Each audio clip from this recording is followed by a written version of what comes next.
Can't hear that. Welcome back to the Sneakers and Cleats podcast. This is some technical difficulties on a Thursday, March 28th. This is episode 88. Zach Hedrick, Matt Roy, joined on one of the best days on the sports calendar. Indeed, it is. Happy opening day. Happy opening day. There's not a lot of days better than opening day. I mean, like Masters Sunday. That's good. Masters weekend is always good. Masters week. This coming weekend of the NCAA tournament is always good. Sweet 16 and Elite 8, always good. And the divisional round of NFL playoffs. Yeah, I like the championship round a little bit better. Just because you get like it's the four best teams. All the stakes are the ultimate weekend. Yeah. But this is one of my favorite days. I told you that last week. I thought that Major League Baseball is totally screwed up with the Soul Series, but this is one of my favorite days on the calendar. It wasn't ruined, right? Not for me. Hope springs eternal. Hope springs eternal today. So I wonder who you're rooting for today. Three guesses on who. Astros. Yes. Today's just a great day.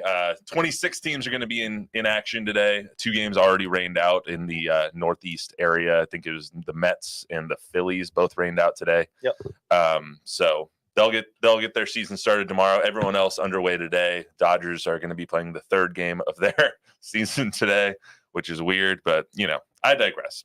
We'll make all our predictions today for each division, the league, the World Series. I've got some MVP and Cy Young predictions as well. They're a little off the beaten path. I don't know. I just got to get them on record, so when I'm wrong, I can totally ignore this episode forever. We're calling our shots early, huh? We got who might surprise you, who might disappoint you. We'll also get into a couple of weird things, especially the Shohei Ohtani stuff as well. So, and if we have time, we'll get into what NCAA President Charlie Baker said about prop bets and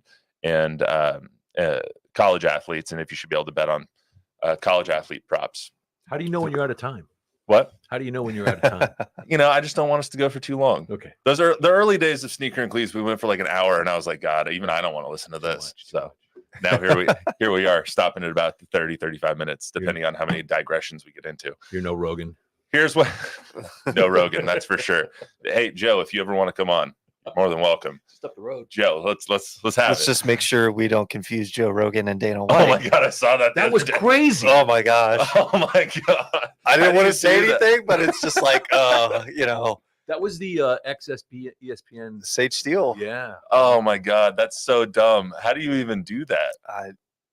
Just not enough coffee. I don't know. 2 bald white guys. Maybe. All right. Well, let's get to our number game. We start off with, as always, this is a very special number that we get today, number 88. Very special for a lot of Cowboys fans out there. Got Michael Irvin comes to mind immediately. Des Bryant, probably more our era. Mm-hmm. But and CeeDee Lamb. I mean, the number probably most synonymous with the Cowboys. I would say one of the numbers most synonymous with the Cowboys, 88. We got to mention the original 88, Drew Pearson. There you go. Yeah, that as well. Hall of Famer. So, that number, quite a history with the Cowboys throughout sports too. So, I mean, that's a good one. That's one of my favorites too. It's like, I wonder like when CD isn't a Cowboy any longer, whenever that may be, if next time he'll have to give that number again. I mean, I thought that was really cool, like Michael Irvin giving it to Des giving it to CD, and just kind of like the passing of the torch. Yeah, it's kind of like a almost a club in and of itself, right? Because it's only they know what it's like to wear that number and the productivity that comes along with it, the responsibility. So, but I mean, they've hit that franchise has hit on that number so far. That's the trick. Just give them number 88. Does Jerry go to Vegas and speaking of betting, does Jerry go to Vegas and put, like a big old stack on, 88, black or red? I don't know. Maybe he goes to the craps table and he goes 8 the hard way and he just goes 4-4. I don't know. Yes, you're speaking Latin to me right now. Can't do it on roulette. There's only 36 numbers plus the zeros on roulette. So not that I would know. I am going to Vegas next week though. So that's going to be fun. But anyway, we also have Patty Mills. Patty Mills, the former Spur. He is now the only 88 in NBA history after he was signed by Miami. Game day, Bala. Game day. Yeah, Patty Mills is probably one of the most beloved Spurs in recent history. Yeah. So here's one more for him. First to wear 88 in the NBA, right? First ever in the NBA. I believe so. How about that? So there you go. I know you have a bunch of others listed on here. It's a stacked list. Yeah, it is. Marvin Harrison, Alan Page, Tony Gonzalez, definitely in the top 3 of tight ends all time, if not number 1. Mm-hmm. Lynn Swan, and then a very close one to my heart, Demarius Thomas. He's one of my favorite players ever. Just died recently of a seizure condition that he had. I don't cry over a lot of players dying or like people that I don't know passing away. There's been a couple that have hit me though, like Pedro Gomez when he died. I shed a tear because like he came to speak to a few of my classes and whatnot when I was at Cronkite. Demarius Thomas was one of those players that I was just like, damn. Yeah, that sucks. Just another playmaker. Yeah, he's 33 years old, died way too young. DT forever, man. And then another 88. John Wooden won 88 games in a row at UCLA. Will never be broken. Absolutely not. Wasn't UConn came close? The women's team came close. Yeah, a couple years ago. If any team would do it, it might be them. Yeah, I don't know about anymore. South Carolina is what 34-0 now, 35-0. Des would know. Des, if you're listening, text me real quick. Tell me what South Carolina is. I know I'm not up on my women's basketball. So, also things to happen in '88. The Redskins beat the Broncos. We can just put that to the side. Doug Williams was the Super Bowl MVP. He became the first black quarterback to play in the Super Bowl. To start in a Super Bowl. So that's awesome. Regular season MVP was Boomer Esiason for the Bengals, I believe. Baseball, first night game at Wrigley Field ever was played in 1988. It's amazing that it took them that long to get lights on Wrigley. Yeah. Well, I recall, I remember watching like some renovation thing on Wrigley Field, and there was some pushback from the neighborhood because Wrigley is right in the middle of a neighborhood. Yeah. And with the lights up, I think a bunch of the neighbors were just kind of like, hey, we don't want lights up, that sort of thing. There was pushback on it, but I mean, I'm glad old ones like Wrigley and Fenway are still standing because it's nice to have those sorts of things in the era of every 10 years. It seems like, well, let's build a brand new stadium. Yeah, I mean, you love to see it. The old stadiums still standing. Even Chavez Ravine down in LA. I mean, that's in the middle of nowhere too. Like it's in the middle of everywhere. It's in the middle of another neighborhood right next to the freeway now. A lot of those old stadiums. That's the best thing about baseball, and the worst thing about baseball is that it's old. It's like that's been around a long time. A lot of people don't like about it is that it's old. That's what I tend to love about it. The Dodgers won the World Series that year in '88, 4-1 against the A's.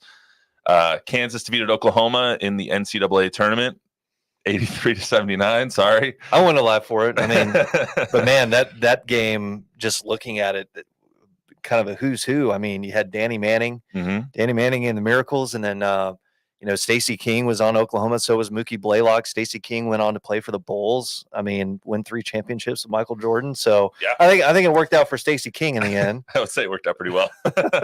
Might not have won the championship, but won 3 more later. So I'd say that worked out pretty well. The Lakers defeated the Bad Boys Pistons 4-3, and then Valero Texas Open. Corey Pavin won it in 1988, and we have a hell of a lineup for the Valero Texas Open this year. Sheesh. Yeah, it's Jordan fun. Smith committing this week, and it's going to be so much fun.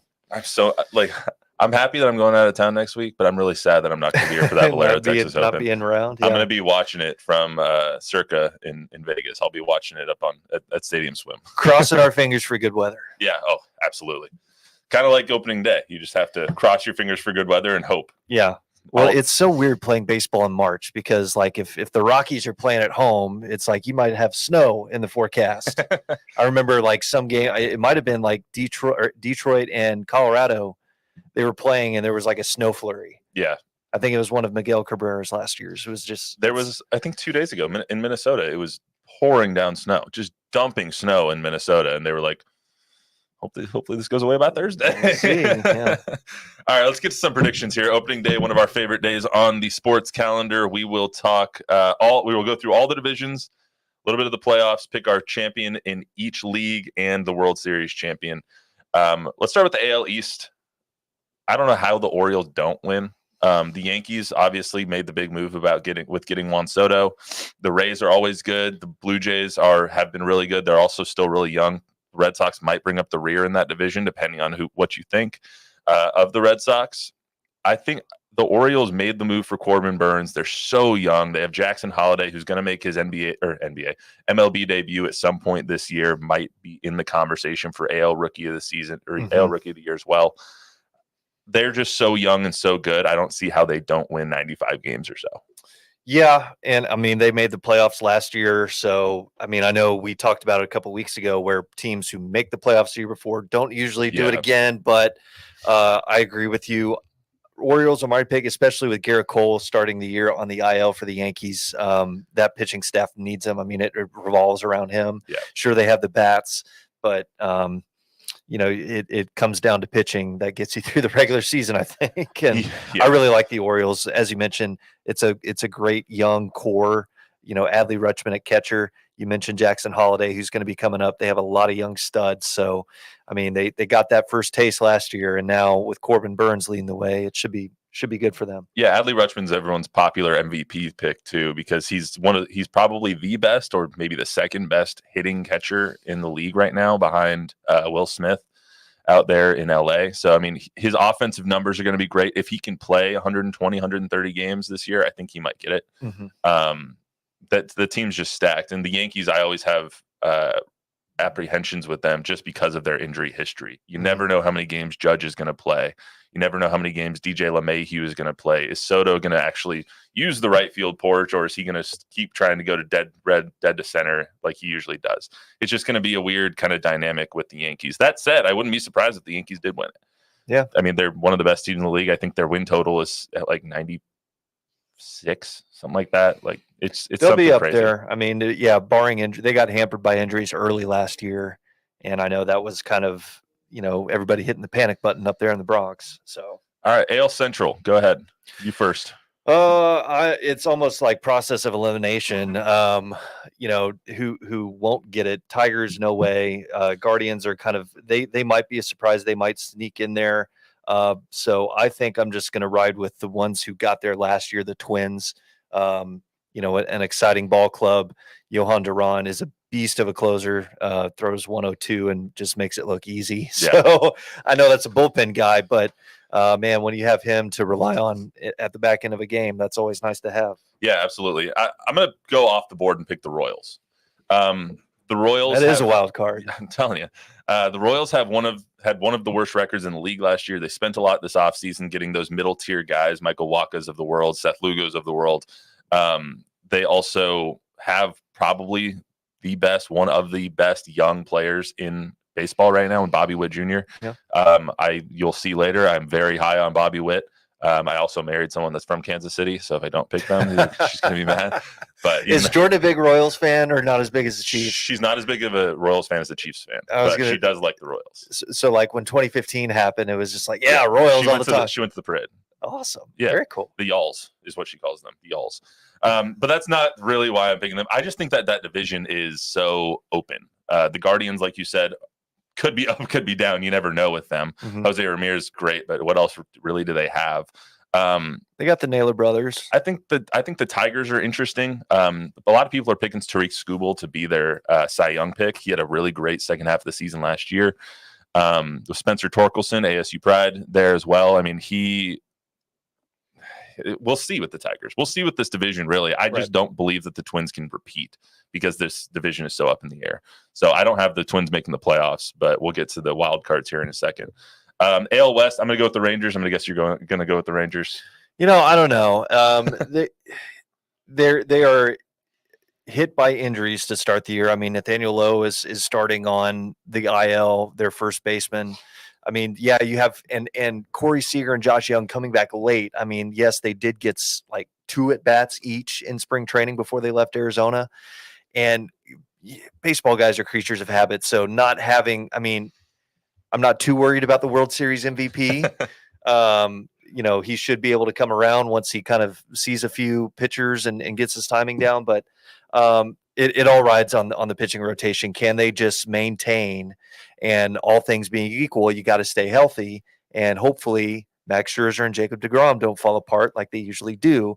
Max Scherzer, I mean, he's closer to 40 than he is, to anything else. So it's, it'll be interesting to see if the Rangers can get a hot start, if their bats stay hot throughout the season, like they did last year. That'll be the big key. It's going to be one of the best battles in baseball this year is Astros, Rangers, and Mariners. I mean, Mariners are really good as well. But when you look at the Rangers, if they can just make it to July, with any semblance of being close to the lead in the AL West, Right. then they might be able to make it with once you get Maile back and you get Scherzer back and you get DeGrom back and you have all of basically the cavalry riding in. Yep.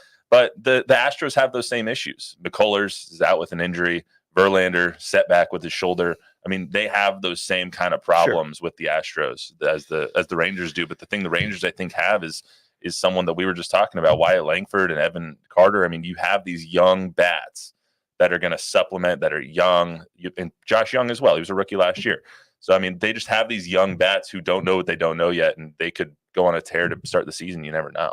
Yeah, I mean, the Rangers do have the potential, just kind of like the Dodgers. They could easily just put up 10 runs a game and make it look like nothing. So Exactly. if the Rangers offense again is clicking, if everybody is kind of passing the baton and sticking everything down the line, they should be good to go. Hey, we All have right. a question from Sal. He wants to know, I guess this is a Rangers question. What's the word on Anthony Gutierrez? That is a name I have no idea. Okay. I think he's a catcher. He could very well maybe. That is somebody that I didn't hear Chris Young mention or anything like that. I know he was talking to a lot of bullpen guys yesterday about who's up, who's down. I know they signed Michael Lorenzen, who's going to be starting kind of rehab route a little bit, starting on the IL, I believe, too. So that's somebody. What was the name again, Bob? Gutierrez. Anthony Gutierrez. The 7th ranked prospect in the system. Well, I mean, he could sneak in there. Who knows? I mean, but right now Wyatt Langford is kind of the big spotlight guy, especially just with what he did in the spring and everything. So, and as long as Jonah Heim stays healthy, anybody kind of coming up through catcher in the Rangers organization is going to have a tough time getting past him. He's an outfielder. He looks like he's in AA. And outfield is pretty stacked too now with Wyatt Langford. I mean, you got Adolis Garcia, Leody Taveras, Evan Carter, Wyatt Langford right now is your 4th, and then you also have Travis Jankowski, former San Antonio Mission. So the Rangers are pretty well stacked in the outfield if the production is there. Well, yeah, they're going to put Adolis at DH, aren't they? Yeah, I mean, well, I would imagine he's a Gold Glover in the outfield, and he's got a cannon of an arm. So, all right, well, wild cards, real quick. Let's rattle off 3 of them for you. Let's see. Rays, Mariners, and I don't know. Astros. Guardians. Yeah, there you go. Rays, Mariners, Astros. So you got 3 AL West teams. Yeah, all right. I think that'll be a really stacked division. It's going to be competitive this year. I'm going 3 AL East teams. So Rays, Astros, Red Sox, because F the Yankees.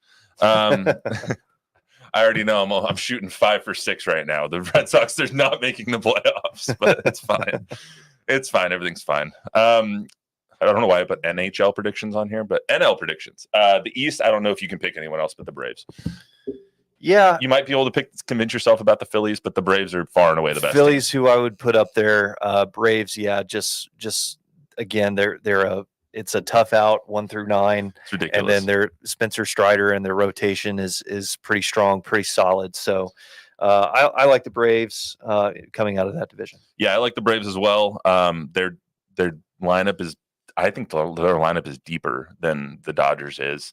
Their rotation's a little top heavy. I like their bullpen a lot more though, with Max Fried and Spencer Strider in that rotation. So I love the Braves. I think that they win 105 games and they run roughshod through the AL East, or the NL East, excuse me. Central, I'm picking the Reds. I think that the upstart Reds showed a lot when it comes to offense last season. Yeah. That division is wide open. The Cardinals are no good. The Brewers are middling since they just traded Corbin Burns. You really don't know what they're going to have. The Cubs are the pick right now from a lot of pundits, especially on ESPN, MLB.com. A lot of people are picking the Cubs. I don't see it with their rotation. So I think that this just like the AL Central, it's there to be had, and I think see the Reds getting through. Yeah, I kind of agree with you. It's like throw a dartboard and whoever it lands on it, sure. Yeah, exactly. Pirates, Brew Crew, no. I think maybe the Cardinals might sneak in there. So, just for the sake of, golly, I don't know. It's exactly. So we did actually get a question about the Pirates from Sal once again. Do you think they're going to be any better this year? They could. They've got some young guys there too. Having Cruz all year is going to help. Yeah, O'Neal Cruz, Key Brian Hayes, Brian Reynolds out in the outfield is nice. It's just their pitching. Who's going to be that ace that they rely on every time? They've got some arms in the bullpen, David Bednar. So we'll kind of see with them if they can hang around. It's just kind of who, like you said, who emerges out of that. You don't really know. The Reds could be. They did flash like in the middle part of the summer, but will they sustain it? Who knows? That's my thing with that division. It's like I wouldn't be surprised if anyone who won it. I won't be surprised if the Pirates win it. I won't be surprised if anyone else wins it. So, the West, I got to pick the Dodgers just because I'm going to feel like an idiot if I don't. Same. I mean, the amount of money they spent. I mean, if they don't win the division, I think Dave Roberts is out of a job. Yeah, 100%. If they don't win the division, he's out of a job. If they don't make at least the NLCS, he's probably out of a job. Probably. Like, they spent over $1 billion this offseason. Mm-hmm. They just signed another player to a 10-year, $140 million extending contract. Will Smith. Yeah, it's just like that, and that was yesterday. Like, I don't even know. Who else? Where does it all come from? Where does it come from? Yeah, like, what's happening right now? So, I mean, I'm going to pick the Dodgers. I won't be surprised if the Giants win it. I think the Giants are really good. They just signed Blake Snell as well. So I could see the Giants winning it. I have the Giants as one of the wild cards. I have the Giants, the Phillies, and the Diamondbacks. I know I'm not really going off the board with a lot of these picks. There's really not a lot of surprises. The Marlins, are they really going to make the playoffs again? Probably not. I think the Diamondbacks are going to be really, really good again this year. They just signed Jordan Montgomery yesterday, I believe, or 2 days ago. So their rotation's shored up a little bit. If Brandon Pfaadt is anything like he was in the World Series and throughout the playoffs, they're going to have a hell of a rotation. So yeah, and don't forget about Zach Gallen too. He's a good arm. So I like the D-backs. If they, obviously Dodgers win the division, they'll come out in the wild card. Phillies are another pick of mine for a wild card. The third, it could be random. It could be somebody from the Central, it could be somebody from the East. That's always kind of up in the air. Yeah, I'm going to say Braves over Orioles in the World Series in 6 is my prediction. I think the Braves are just too good. I've already waxed rhapsodic about them a little bit, but they're just an all-around put-together team, and they don't really have the pressure that the Dodgers have on them. I think that they have some pressure because they are one of the best teams in the entire league, but they don't have the money pressure that the Dodgers have when it comes to the Ohtani stuff, when it comes to Yamamoto coming over and blowing up his first start. Now you have essentially the deepest lineup in the history of baseball, so people are saying, with the Dodgers. You don't have that pressure, and I think that's going to help them during the season. I'm going to go with I don't know who will end up winning the AL pennant. And just for the sake of argument, to change it up from yours just slightly, I think the O's are a very strong pick for the AL pennant, just because we like them coming out of the East. But I'm going to go with Dodgers over Rangers, and let's do it in 6 games as well. Was it really a surprise that you were picking the Rangers here? No, well, I mean, yeah. If there's any day to be a fan, right, it's going to be opening day. Hey, no regrets. But Dodgers just too much firepower. I think they figure it out and get back there again. There's a lot of people predicting. So I'm going to make MVP and Cy Young picks real quick, just so fire away. Just so when we're done with this in 6 months and none of these players win, we can all just laugh at me a little bit. There's a lot of people who are picking the NL MVP race to be a 3-horse race between 3 players on their own team: Ohtani, Freeman, and Mookie Betts. I don't see it that way. And then Acuna backing it up right after that, then Austin Riley and all those guys. I think that all those guys will cannibalize each other and take RBIs away, take this away, take that away. So I could see Corbin Carroll winning the NL MVP. Corbin Carroll, if he stays healthy, I know he had that subluxation of his shoulder last year, which is a concern now. If it comes back out, then he might miss a little bit of time. But I think Corbin Carroll is going to win the MVP. I'll go Bobby Witt Jr. on the AL Central winning Kansas City Royals to the Y'alls to win the AL MVP. I think both of those guys are phenomenal. AL Cy Young, I'll go with Grayson Rodriguez from the O's. He really came on last year at the end of last season. And I think he'll have a phenomenal year. And then I'll go Tyler Glasnow. Now that they're doing a 6-man rotation with the Dodgers, and they have so much depth there. I think he'll finally be able to stay healthy and show that he can throw 180 innings and he'll be fine. So if he throws 180 innings, maybe 170 innings, I think that his ERA will be less than 2.5. His whip will be great. And he'll be a rock star for the Dodgers. So let it be written. So let it be done. I have spoken. There it is. So last thing on baseball real quick. Do you think there's going to be an overriding theme this season? Last year, the theme of the year was really, pitch clock and rule changes, bases getting bigger. That we've kind of all accepted that now, and that's just kind of the world in which we live. So do you think there's going to be an overriding theme to this year? Is it, young teams trying to play these super teams or whatever the case may be? Yeah. Rule changes as far as pitch clock. I mean, and they're making changes to that. I think they altered some of the, when runners are on base now, there's, a little less time for you to start your pitching motion and stuff. So there's little things like that, but it didn't really pan out to be that big of a change that many people thought it would be. Games are faster. There's still plenty of offense, and hey, it's nice to be out of the ballpark in sub 3 hours, which is always good. Right. I don't know if there's any big storyline that, it's like, who's going to take down the big bad Dodgers? And I know everybody probably in San Antonio, it being a basketball town, it's just kind of like somebody said it to me walking in. It's just like they're channeling Green Day already. Wake me up when September ends. When we get to wow, that was cool. So I guess that's fair. I mean, I know it's a long season, and there's been talk about, let's shorten the season.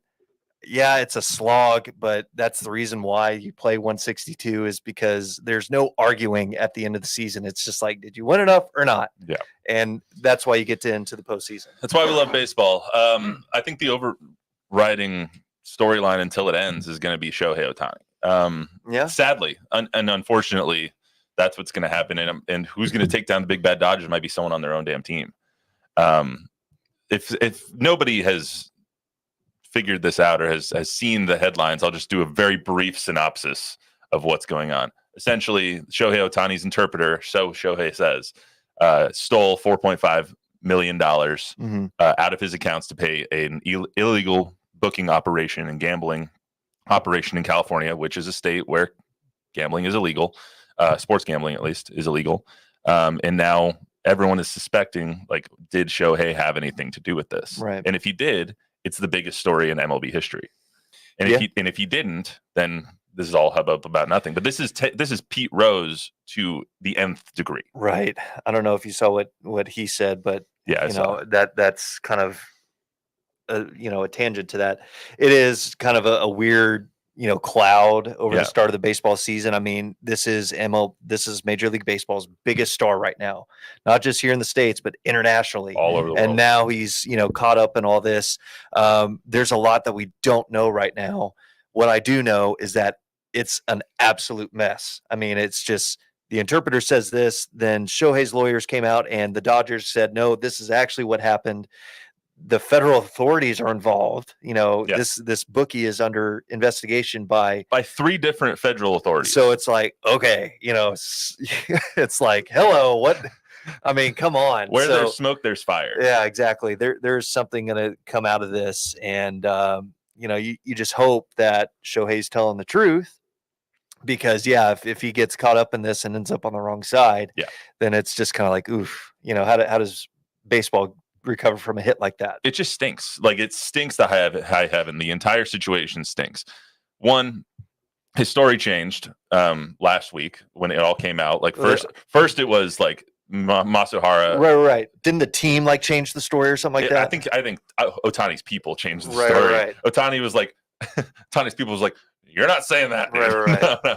So because at first it was Ipe, the translator, and his best friend of more than a decade, saying, I have these debts. Shohei paid them off knowingly out of his account to help me out, et cetera, et cetera. And then Shohei was like, F you. No, I didn't. Right. Yeah. And now it's I've never gambled. I had no idea about these. And I think everybody finds it really hard to believe that $4.5 million missing out of your account, wire transferred to an illegal bookie, is something you aren't aware of. Yeah, because there's so many like safeguards nowadays. Yeah. I mean, I'm sure everybody in this room and everybody out there has some sort of alert that, when something gets, you know, spent in the wrong place, or, a certain dollar amount gets withdrawn from your account, you get an alert and your bank's like, "Hey, did you spend, Yeah. $500 on this today?" And it's like, "No," So Well, and wire transferring money isn't like Zelling somebody $100. no. Like, you can't just go on your phone and be like, yeah, 500 grand to this guy. You can't do that. No matter how rich you are, you have to call your bank. You have to set up the wire transfer. It goes through like 5 or 6 different checks, and then you get to wire the money. To do that 9 different times for $500,000 each, something just stinks to high heaven. And so that's the big ass cloud that's raining, or that's just sitting on top of baseball on what's supposed to be the happiest day of the calendar year for them. And now it's just like, are you going to have your $700 million man? Right. And if that is in fact the case, where it's like there has to be authorization and Shohei wasn't, I mean, if that is in fact true, then that means Shohei is involved at some point. So it's like, okay, to what degree, what did he know and when and all that kind of stuff. So that's where it gets really murky really fast. Like, if this comes to fruition and Shohei Ohtani has some involvement or was gambling on sports, it is a bigger deal than Pete Rose. It's a bigger deal than the Black Sox scandal in the 20s or in the teens. It's the biggest sports gambling deal in the history of sports. Sure.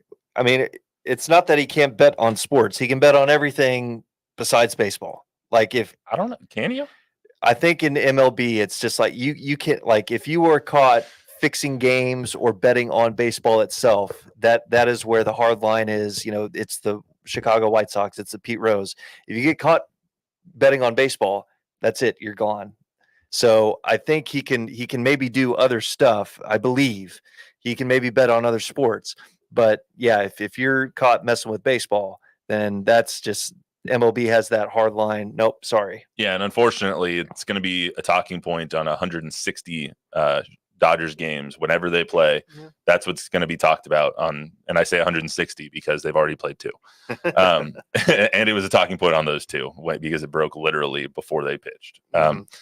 It just sucks that that's what we're talking about. I had more on the rundown about gambling because there's other stuff made by Charlie Baker, but we're just not going to get into that today. We'll get into it later. It's just a horrible thing that now we have to kind of talk about at the start of the baseball season. I hope it's not true. I hope Shohei comes out and he's rid of all guilt and accusation and whatnot, and it's proved that he was innocent and he really didn't know, and he was taken advantage of by the people that he trusted with his money. I know it's unfortunate to think that, or to hope that he was taken advantage of for $4.5 million, right? But that's the best case scenario in this situation. A lot of finger pointing now. A lot of finger pointing. It doesn't help that we can't really understand anything he's saying either. Like, I feel like if he spoke English well, he would actually be able to like tell everyone his point. But right now, it's him saying a statement in Japanese and then his new interpreter saying the same statement in English, and I'm just like, sure, but how it can't be that hard to have a third party interpreter come in and listen to what he's saying and okay, here it is, and so there's ways to. I mean, there's going to be so many investigative reporters all over this. It's 100%. Well, you're also like, just to put a bow on this, he's getting investigated by the IRS, the Department of Homeland Security, and the FBI. The bookie that you're talking about. The bookie is. Yeah. Like, who'd you piss off here? Like, you know what I mean? Like, those are the worst organizations to be investigated by. They're gonna find out what happened. Mixed in with the wrong people. Like, come on, man. Even like Ipe, who's giving, what bookie out there is giving $500,000 credit line to an interpreter who makes $300,000 a year? Like, no bookie in their right mind is doing that. This is my squirrel brain. I keep thinking of Freddy Four Fingers from the movie Snatch. He just, he makes bad bets with the wrong people. Yeah, this is basically just like that.